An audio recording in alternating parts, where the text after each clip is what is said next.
કતારગામ વિસ્તારમાંથી 1.5 મહિના પહેલા પકડાયેલ સાયબર ફ્રોડ મામલે સુરત સાયબર ક્રાઇમ સેલે પોલીસે વધુ એક આરોપીને ઝડપી પાડી કાયદેસરની કાર્યવાહી હાથ ધરી છે। આરોપીએ સાયબર ફ્રોડ ગેંગને કમિશનથી QR કોડ મોકલ્યો હતો અને અગાઉ પણ આ બનાવમાં 5 આરોપીઓની ધરપકડ થઈ ચૂકી છે। કતારગામ વિસ્તારમાંથી 1.5 મહિના પહેલા પકડાયેલ સાયબર ફ્રોડ મામલે સુરત સાયબર ક્રાઇમ સેલે પોલીસે વધુ એક આરોપી પરેશ મોદીને ડીસાથી ઝડપી પાડ્યો છે। આરોપીએ સાયબર ફ્રોડ ગેંગને કમિશનથી QR કોડ મોકલ્યો હતો અને અગાઉ આ બનાવમાં 5 આરોપીઓની ધરપકડ થઈ ચૂકી છે। તે ઉપરાંત આરોપીઓના 18 બેંક ખાતામાંથી કુલ 16.56 કરોડના વ્યવહારો મળી આવ્યા હતા।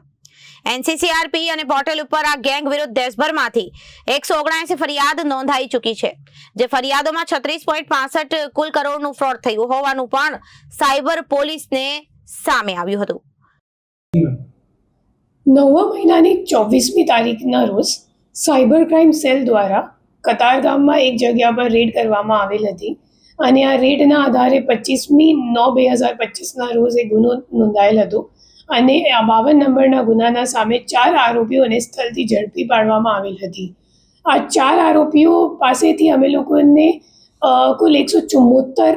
બેંક અકાઉન્ટ મળી આવેલ હતા અને તમામ અકાઉન્ટની ડિટેલ્સ જોતા તપાસ દરમિયાન એ સામે આવેલ છે કે 800 કરોડથી વધારેનું ટ્રાન્ઝેક્શન્સ આ તમામ બેંક અકાઉન્ટમાં થયેલ છે। એના સિવાય જે મુખ્ય આરોપી હતો મિત શાહ, તપાસ દરમિયાન એમનો ફોન ચેક કરતા એમની એક ચેટ મળી આવેલ હતી જેમાં એક વર્ચ્યુઅલ નેમ અને વર્ચ્યુઅલ નંબર, જે નેમ હતો એમનો એ ડ્રેગન હતો અને એક વર્ચ્યુઅલ નંબર, એમની સાથે એમની એક ચેટ હતી વોટ્સએપ ઉપર અને એ ચેટમાં મોટાભાગે એ લોકો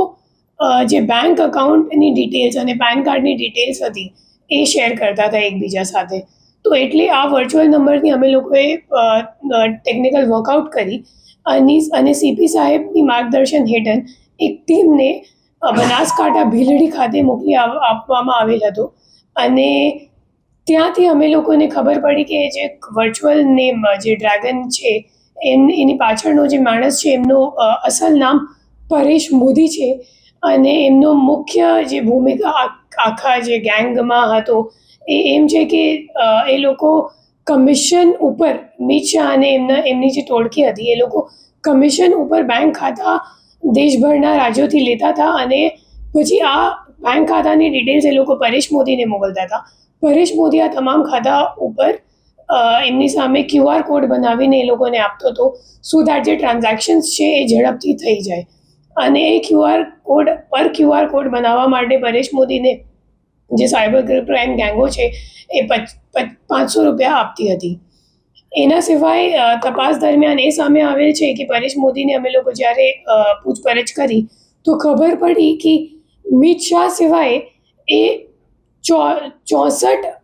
બીજા પણ વર્ચ્યુઅલ નંબર સાથે એમના ફોન ઉપર ચેટ હતું વોટ્સએપ ઉપર અને આ તમામ વર્ચ્યુઅલ નંબરનું ચેટ જે છે એમાં એમનો મુખ્યત્વે એક જ કામ કરે છે, બેંક ખાતાની વિગત મેળવી અને એની સામે QR કોડ બનાવીને સામેવાળાને આપવી।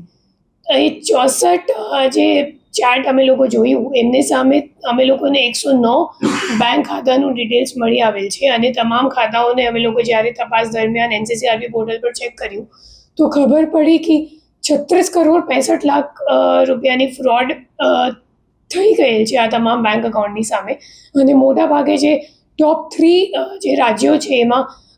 મહારાષ્ટ્રમાં 30 કમ્પ્લેન્ટ નોંધાયેલ છે, ગુજરાતમાં 20 અને ઉત્તર પ્રદેશમાં 21। એના સિવાય દેશભરના ઘણા બધા રાજ્યોમાં પણ સાયબર ક્રાઇમ કમ્પ્લેન્ટ્સ આ ખાતાઓ સામે નોંધાયેલ છે। આ ગુનામાં આગળ પણ તપાસ ચાલુ છે અને આ તમામ અકાઉન્ટની અમે લોકો બેંકથી હજી વિગત મેળવી વર્કઆઉટ કરી રહ્યા છીએ।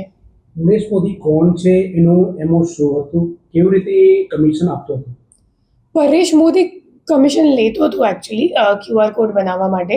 અને એકચ્યુઅલી ફોનપેનું એમ્પ્લોય છે। છેલ્લા 3 વર્ષથી અગાઉ પેટીએમમાં કામ કરતો હતો અને હવે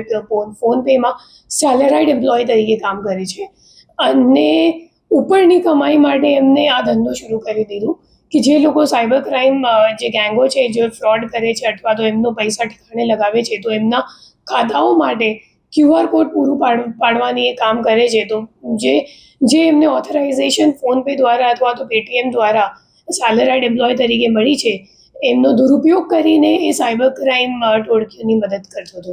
રિપોર્ટર અરવિંદ રાઠોડ, જનાદેશ ન્યૂઝ, સુરત.